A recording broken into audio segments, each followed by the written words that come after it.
sharing your story with the community. Do you mind, just so we don't mess it up, can I get you to say your full name for me so I don't mess it up too badly? Betsy Hicka.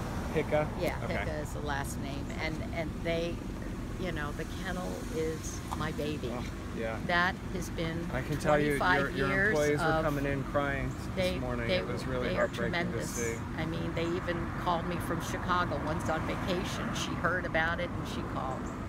And, you know, but I've heard of the kennels in the news lately. This is not one of them. This is not one of them. All right?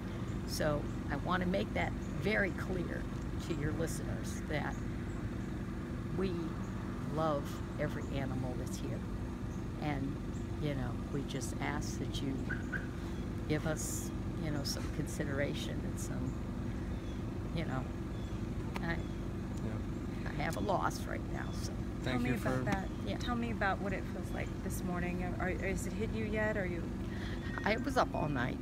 I tried to pull her out, and I tried to get the other one, and you know, I couldn't. They wouldn't let me go in. And it's a loss. You know, I'm grateful that myself and my children, my grandchildren, weren't here. But you know, I just. They were your babies. But they were my babies, yeah. They were my life. Even the little mixed one, you know, he was a character. He was a character. All my animals. Because that's that one rocking sunglasses, right? Yes, that's him. That's Casey. He was my bad boy all the time. He would leave, and you know, he'd always be the last one to come in. The poodles would always be right there. Yes, Mom, I'm right here. But the Shorkie, the Shih Tzu Yorkie, he'd be the straggler, you know. Yeah. He'd be the lovely one. Thank you, Adam. You were saying that I know that the poodles were champion show dogs. Yes. And you've done something to make sure that their kind of legacy lives on? Yes.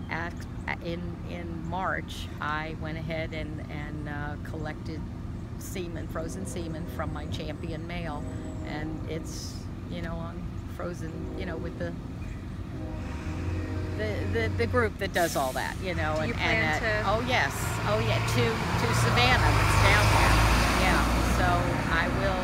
The legacy will go on. I've been breeding standard for 45 years, and I love them, and I don't know of any other thing to do, you know. You know, when we have a litter, it's once every 2 years, you know, and they're born in my house, and they're raised in my house, and they're potty trained in this little yard, and you know, they're handled by everybody and socialized by everybody. So by the time they leave at 8 weeks, you've got a great dog. You've got a great dog. I'm not a puppy mill. I'm not anything like that. You know, I breed quality. I test for problems, you know, hereditary problems. You know, it's my life. And, you know, but I love every client's dog here too. You know, and you can see that on our Facebook page. You can see the pictures that the girls take of the dogs at playtime, and they have a great time with them. And you know, I haven't even seen my staff now, so I do have to go down there. Betsy, I came in late. Could you just walk me through quickly what happened yesterday before I let you go? Where were you? I was at a meeting last night. I came home at 6. I fed my dogs. I let them out.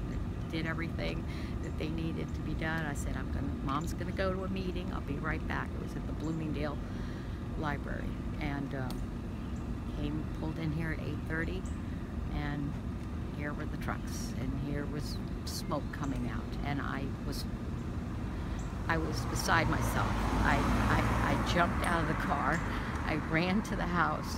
I twisted my knee in the process, and I opened the door, and there was Lacey by the door, and I pulled her out. That's Lacey right there, that one with the cords. Yeah. And her son and her daughter, champions, and then 2 other little dogs. And I've lost all 5 of them. But it has nothing to do with the kennel.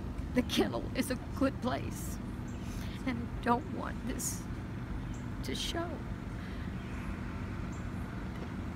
Nothing, you know, it was an electrical thing. So, you know, and I stayed overnight with my daughter. So, you know, I'm here now.